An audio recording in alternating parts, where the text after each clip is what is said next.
डोंगरामध्ये गेलो.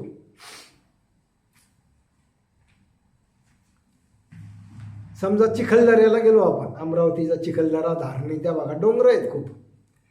तिथे असे अनेक असे पॉईंट आहेत की तिथे उभं राहून जर आपण काही आवाज दिला तर तो आवाज आणि अनेक प्रतिध्वनी परत येतात. ते आपण आवाज एकच देतो आणि आपल्याला अनेक आवाज ऐकू येतात. तर अशी ही जैसे डोंगर कपारी यापला बोल प्रतिध्वनी करी, तैसी अनुभवांची उभारी मना माझी. जसे त्या डोंगर कपारीत आवाजाचे अनेक प्रतिध्वनी परत आपल्याला ऐकू येतात, तसं तुमच्या मनातल्याच गोष्टी तुम्हाला अनुभवाला येतात. या अज्ञानी लोकांच्या भजना मी साक्षीभूत अर्जुना, ही जी अनुभवाची भावना ती द्वैत बुद्धी. असं अनुभव ज्याला येत असतील की मी वेगळा आणि मला येणारा अनुभव वेगळा, ती द्वैत बुद्धी. ऐसेच तू जाण बघ चारही हे वर्ण, समस्त जे आकार गुण ते कर्मा कारणे. ऐसे जे अडकती अज्ञानात, भ्रमता प्रकृती गुणात, मग मला अंतरतात स्वकर्मा कारणे. आणि असे अज्ञानात जे अडकतात, जे प्रकृतीच्या आणि या पंचभूतांच्या गुणाकारण भ्रमून जातात, आणि मग ते त्या परमात्म तत्वाला अंतरतात. आणि कशामुळे? स्वकर्मामुळे, त्यांच्याच कर्मामुळे. म्हणजे हे अज्ञान हे त्यांच्या कर्माचं फळ आहे. कारण ते जे कर्म करतात ते असं आहे की ज्याच्यामुळे द्वैत वाढतं, अज्ञान वाढतं आणि परमात्म्यापासून दूर जातं. 9व्या अध्यायामध्ये उल्लेख येत नाही का की पाप तर पापच आहे, पण पुण्य देखील पाप आहे. कारण की पुण्य करणाऱ्या माणसालाही परमात्मा कधीही भेटत नाही. आज 9व्या अध्यायामध्ये स्पष्ट लिहिलेलं आहे. कारण की पाप आणि पुण्य हे एकमेकाचे पूरक आहेत.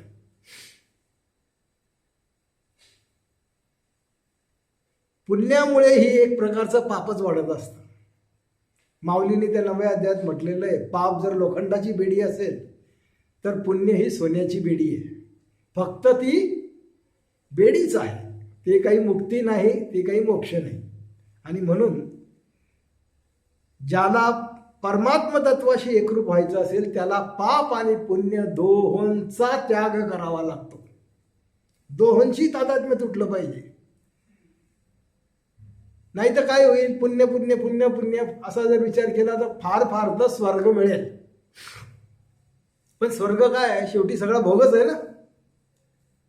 आणि पुन्हा तुमचं पुण्य संपलं की खाली येणंच आहे. तर म्हणून ते काही कामाचं नाही. मागील सर्व मज ठाई घडले, परी म्या नाही केले, ऐसे जेने जाणितले तो सुटला गा. बाबा किती महत्वाची वही पहा. हे सगळं काही जे घडतंय ते सर्व मज ठाई घडले. कारण तो निर्गुण निराकार सर्वत्र आहे, तो नाही अशी जागाच नाहीये. आणि जे काही घडतं त्या सर्व निर्गुण निराकारामध्येच घडतं. म्हणून भगवंत म्हणतात सर्व मज ठाई घडले, परी म्या नाही केले. पण ते मी केलेलं नाही. कारण की परमात्म्याचं स्वरूपच असं आहे की परमात्मा कोणत्याच कर्मात भाग घेत नाही. त्याने आपल्याला कर्म करण्याचं पूर्ण स्वातंत्र्य दिलेलं आहे की तुझ्या बुद्धीने तू काहीही कर आणि तू जे करशील त्याचे फळ तू भोगशील.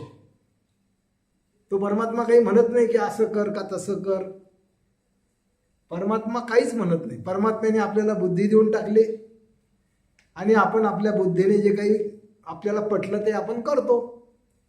आणि मग जर आपल्यात अज्ञान असलं तर आपण सर्व गोष्टी चुकीच्या करतो. अज्ञानी माणूस योग्य गोष्ट कधीच करू शकत नाही. कारण अज्ञानी माणसाला जी चुकीची गोष्ट आहे ती बरोबर वाटते आणि जी बरोबर गोष्ट आहे ती चुकीची वाटते. याला अज्ञान म्हणतात. कारण त्याची बुद्धी ताळ्यावरच नसते. आणि अशी बुद्धी ताळ्यावर नसल्यामुळे इथे सगळेजण आपापल्या कर्माची फळं भोगतात आहेत. सर्व मज ठाई घडले परी म्या नाही केले, ऐसे जेने जाणीतले तो सुटला गा. आणि तो खरा भक्त किंवा तो खरा ज्ञानी ज्याच्या हे लक्षात आलं की इथे सर्व काही तर त्या निर्गुण निराकाराच्या ठाईच घडतं, पण निर्गुण निराकार काहीही करत नाही. मागे एक ती ओवी आली नव्हती का, मी सृजी पाळी सहारी ऐसे बोलती जे चराचरी, ते अज्ञान गाव धारी पंडुकुमारा. दुसऱ्या अध्यायात ओवी आली होती की या सृष्टीची निर्मिती मी करतो, या सृष्टीचं पालन मी करतो, या सृष्टीचा संहार मी करतो, असं जे बोललं जातं सर्वत्र ते अज्ञान असतं. हे कोण सांगताय? स्वतः भगवंत सांगतायत. आणि आपलं अध्यात्म सगळं त्याच्यावरच आधारित आहे, अज्ञानावर आधारित आहे. आणि आपलं अज्ञान सोडायला आपण तयार नाही. असं आपल्या रक्तात ते पक्क सलाईन सारखं घालून दिलेलं आहे. त्याचं रक्त बनून गेलेलं आहे आता, त्या विचारांचं, त्या श्रद्धांचं मनांपेक्षा अंधश्रद्धांचं म्हण, त्या अंधश्रद्धा आहेत. अशा सगळ्या अंधश्रद्धांमध्ये आपण अडकलेलो आहोत.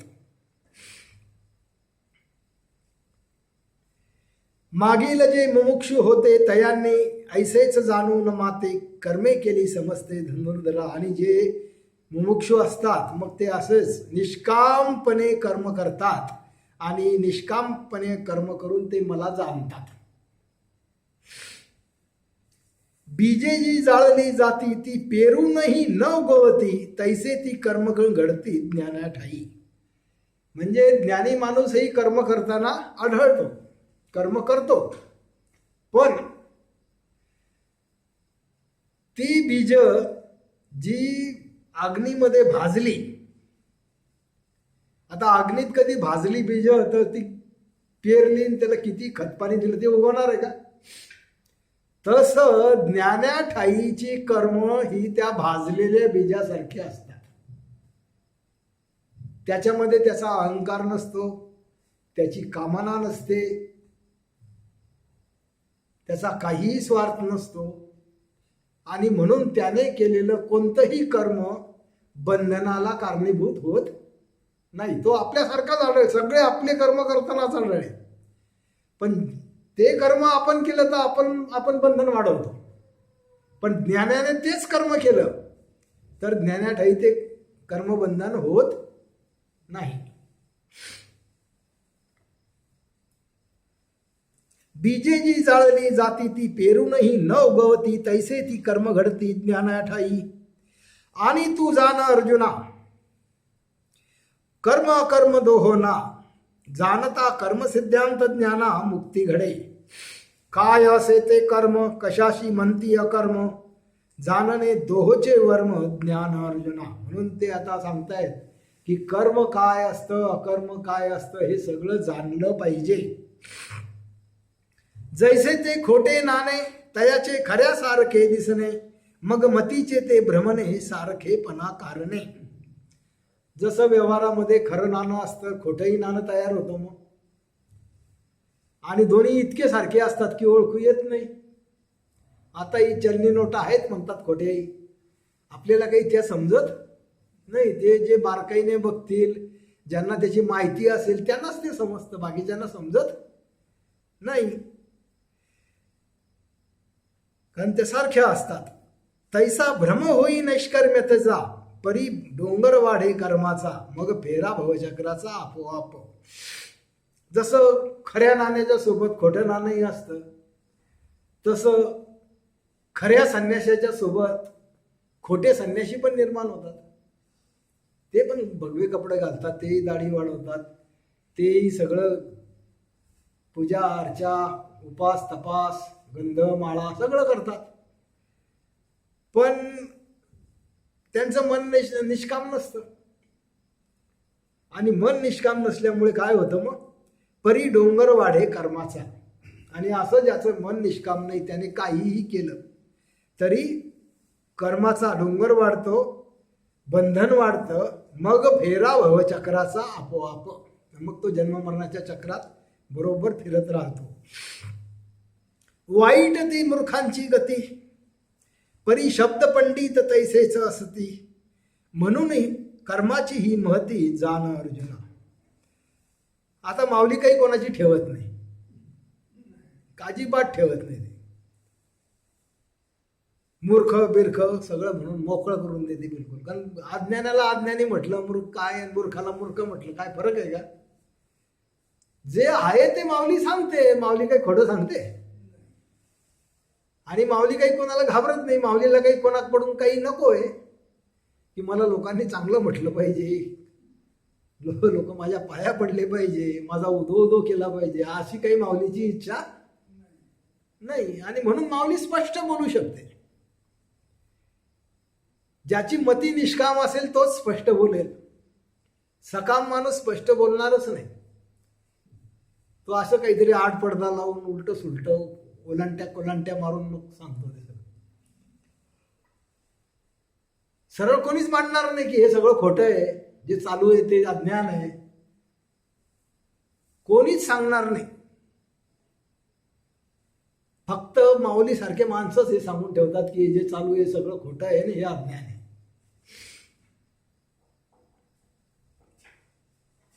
वाईट ती मूर्खांची गती, परी शब्द पंडित तैसेच असती. म्हणून कर्माची ही मती जाण अर्जुना. मीपणाचे भासणे तेच कर्माचे असणे, विश्वाचे ते प्रकटणे मीपणा ठाई. हा जो मीपणा आहे आपल्याला सगळ्यांना मी आहे जो असं वाटतं, हा मी काही असं वैयक्तिक मी नाहीये. हा ब्रह्माच्या ठिकाणी आहे. ब्रह्ममयतेच्या ठिकाणी वैश्विक मीचा भ्रम आहे. आणि तिथूनच तर आपली निर्मिती झालेली आहे सगळी. त्याच्यामुळे आपल्या सगळ्यांच्या ठाई मीपणा का बरं आहे? तो आपला नाही आहे खरं म्हणजे, तो त्या ब्रह्माचा आहे. आणि ज्ञान व्हायचं असेल तर आपला मी तर गेलाच पाहिजे, पण आपला बाप आहे तो विश्वात्मक मी, तो जावा लागतो. ज्ञान तर अज्ञान तर जावंच लागतं, पण ज्ञानही जावं लागतं. द्वैत तर जावंच लागतं, पण अद्वैत सुद्धा जावं लागतं. असं ज्ञान आणि अज्ञान दोघांचाही सत्यानाश करण्याचं कोणताच प्रवचनकार सांगणार नाही. कोणाचीच हिंमत नाही असं सांगण्याची. ते वेदांताचे एक मोठे निरूपणकार आहेत बापूराव म्हणून आहेत. आता 91 वर्षाचे असतील. जालना जिल्ह्यात मंठा बेंठा त्या भागात आहेत. ते वेदांत एकदम कडक म्हातारा आहे.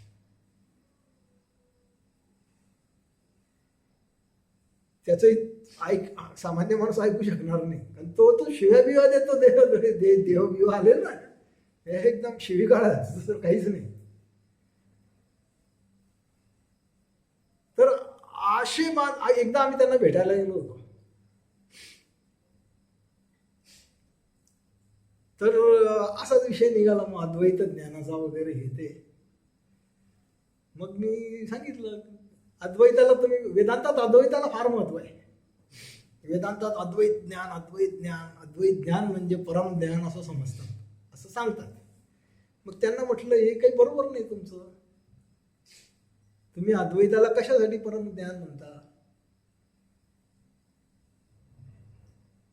या अद्वैताचंही खंडन केलंय म्हटलं माऊलीने. पण त्यांनी प्रश्न असा विचारला होता मग की अद्वैताचं खंडन करणारे लोक पश्चिमात्य देशातले तुम्हाला काही माहिती आहेत का म्हणे. म्हटलं पश्चिमात्य देशातले लोक कशाला लागतात अद्वैत खंडनासाठी? अद्वैत खंडन माऊलीने केलं म्हटलं. माऊलीने ज्ञान खंडन केलेलं आहे. तिकडचे लोक कशाला लागतात? आपल्याच लोक संत श्रेष्ठांनी करून ठेवलेलं आहे ते सगळं. मग ते म्हणे कुठे कसं आहे? म्हटलं अमृत अनुभवात आहे. अध्यायचा अध्याय प्रकरणच आहे ना. 7वं प्रकरण ज्ञान खंडन आहे आणि नंतरचं प्रकरण आधी अज्ञान खंडन आहे 7वं. आणि नंतर ज्ञान खंडन आहे. म्हणजे अज्ञानाचं खंडन आधी करते माऊली, आणि अज्ञानाचं खंडन झाल्यावर मग ज्ञान. तर ज्ञान खंडन करताना माऊली सांगते, हे ज्ञान, याला ज्ञान का म्हणायचं म्हणे, हे अज्ञान आहे म्हणून हे ज्ञान आहे की नाही. म्हणजे हे ज्ञान कोणावर आधारित आहे म्हणे, हे अज्ञानावर आधारित आहे. आणि अज्ञान जो खोटं आहे तर त्या खोट्यावर आधारित असलेली गोष्ट खरी कशी काय असू शकते म्हणे. माऊलीने ज्ञानही खंडन करून टाकलं की हे दोन्ही खोटे आहेत म्हणे. ज्ञानही, अज्ञानही खोटं, ज्ञानही खोटं, जा तिकडे. द्वैतही काही कामाचं नाही, अद्वैतही काही कामाचं नाही. सत्य त्या दोहोंच्या पलीकडे आहे. जाणीव आणि नेणीवेच्या पलीकडे, असणे आणि नसण्याच्या पलीकडे. जाणीव नेणीव भगवंती नाही. असं सगळं माऊलीने शेवटपर्यंत सांगून दिलंय. आणि हे सगळं जे जे मोठे मोठे खरे संत झालेले त्यांनी असंच सांगितलेलं आहे. इथे बीड जिल्ह्यामध्ये अंबेजोगाई तालुक्यात एक मुकुंदराज महाराज म्हणून महाराज होऊन गेलेले, माऊलीच्या आधी 70-75 वर्ष. माऊलीच्या पेक्षा ते 70-75 वर्षांनी मोठे होते. त्यांचे 3-4 ग्रंथ आहेत, इतके अप्रतिम आहेत, अमृतानुभवासारखेच. असं ते, त्यांचंही नाव मुकुंदराज महाराज होतं. आणि ते खूप छान ग्रंथ आहे. ते जर वाचायला कुठे मिळाले तर वाचा. अमृतानुभवाची तोडी येते. तर असं तत्वज्ञान आपल्याकडे अनेक संतांनी सांगितलेलं आहे.